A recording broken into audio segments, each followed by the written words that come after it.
Po sa ating lahat, mapagpalang hapon po. Naway nasa mabuti po kayong kalagayan.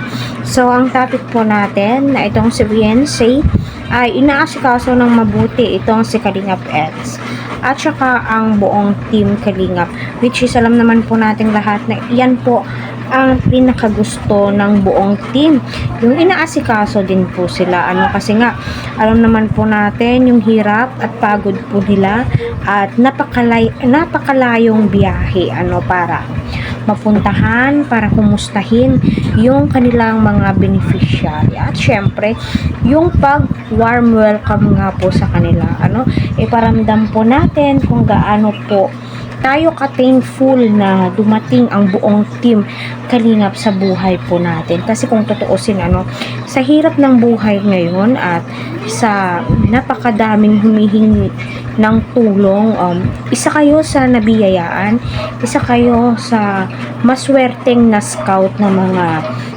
scouter ni Kalingap Prab. Kasi nga kita naman po talaga natin na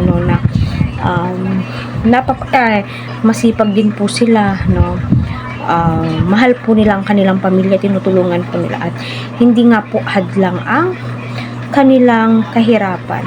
Kaya so ituloy-tuloy mo lang yan, Beyonce, para sa ganon ay tuloy din po ang biyaya, di ba? Pag-asikaso mo sa aming mga kasama, sa akin din. Grabe, buti pa kayong mga Kalingap Angels, no?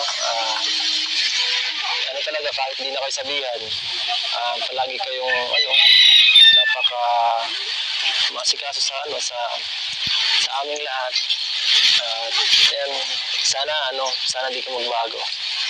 So, ayun po mga Kalingap, narinig naman po natin mismo kay Kalingap Edu na nagpapasalamat po siya kay Beyonce sa pag-asikaso nga po sa kanila. So alam naman po natin, pinaka-importante po yan, kahit na sinabi mong tinutulungan ka, binavlog ka, ay hindi mo na aasikasuhin. Syempre, suklian mo din po ng kabutihan, di ba?